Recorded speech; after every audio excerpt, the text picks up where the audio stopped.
Blessings to everybody. I'm privileged and honored to be able to share a quick, short testimony about what the Lord has been doing in my life recently, and just a little bit of reflection of where He has pulled me out of. And I hope that this testimony would bless you and that it would edify you, motivate you, and to continue believing the promises of the Lord and realizing that no matter what season or time you are in your life, and this time specifically, the Lord is not finished with you yet. There's so much more that He wants to do in your life. And I would just pray that you would believe that, and that you would take this testimony as one of the many examples of what the Lord can do. So, recently in our church, we started a dance ministry, and for me, it has been a tremendous blessing. It came in a time where I really was in need of that, in need of a new way to express my worship, in need of a new connection with the Lord, and the dance ministry definitely helped me with that.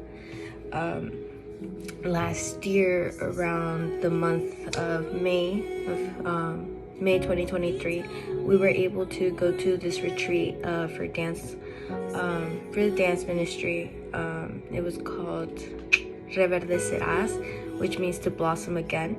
And it was such an edifying experience. I remember going over there the month before something tragic had come to our family. We had lost our grandmother, and it was a tough season, a very dark season, I remember.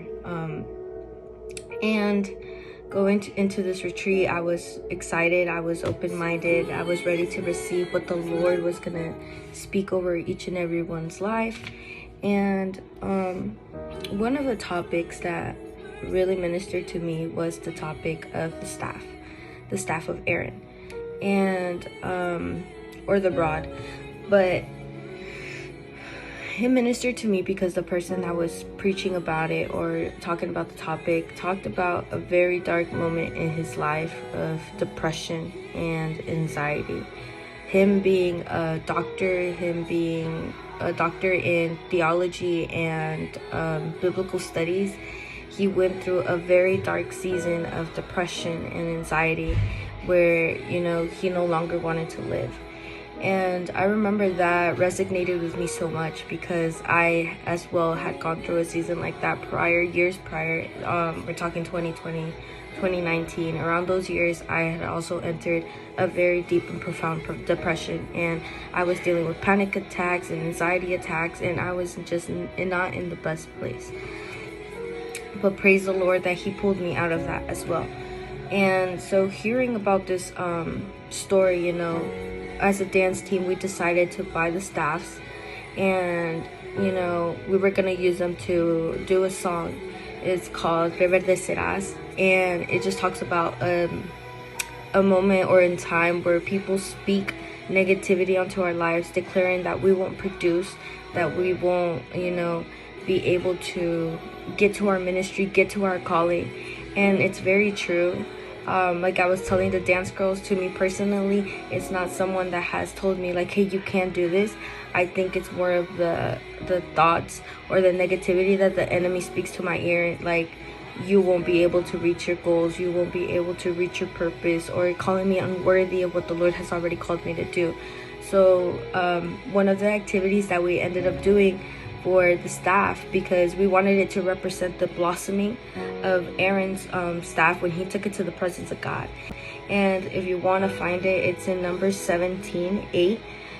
The whole chapter talks about it, but 8 is when the next day Moses entered the tent and saw that Aaron's staff, which represented the tribe of Levi, had not only sprouted but had budded, blossomed, and produced almonds.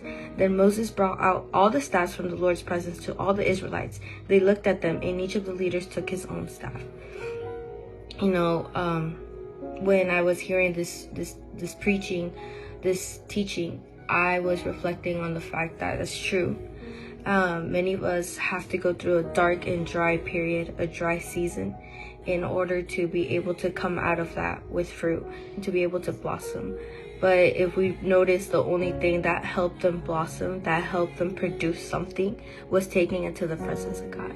So as I'm decorating my staff, because that's what we did, we decided to decorate our staff to each represent our testimonies individually. From the moment that I knew we were going to decorate it, I already knew, kind of had an idea, that I wanted to put lights around my staff. And so many people were asking me why I decided to put lights on my staff and not all the other girls. But for me specifically, I put lights on it because I wanted it to reflect how the Lord had taken me out of the darkness and brought me back into the light. And it was a beautiful, beautiful dance. We did this for New Year's Eve, and it just ministered to me so much, to the point where as I was dancing, I just couldn't hold the tears in.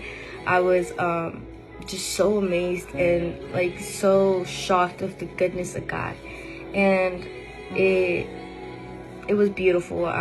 My words, I couldn't even express them, because I was just so touched and so ministered by the song. Because, you know, when you have a calling, when you are trying to reach that calling and things come into your life, and, you know, you feel as you're down, and you may believe like, man, this is where I'm gonna die, or this is where my story will end. But it's not like that. You know, sometimes we have to go through these dry periods and seasons to be able to see the goodness of God, to come out of it and be able to declare that the Lord can take whatever situation and turn it into something good if you believe. You know, there's a very long testimony behind my story, behind the depression and anxiety and that period that I had to go through. And maybe one day I will share it publicly, but I just want to say that through it all, the Lord was faithful. Through it all, the Lord was there. And if you are a person that's struggling with depression or mental health in general, I just want to reach out and tell you, you know, that the Lord is right there with you. If you would just take all your burdens and take everything that you're carrying and just present it to the Lord in his presence, you will re-blossom. You will re-flourish. The Lord is not finished with you yet. I want to keep saying that because it's the truth. Processes are processes. Negativity will come into your life, and if you hold on to that, that's where everything begins.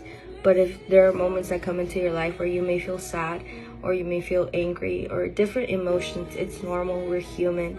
But just don't cling on to that. Make sure that you're always, whatever it is, whatever situation it is, you're always presenting it to the Lord, and he will take care of it. I love you guys, and I hope that this has blessed you.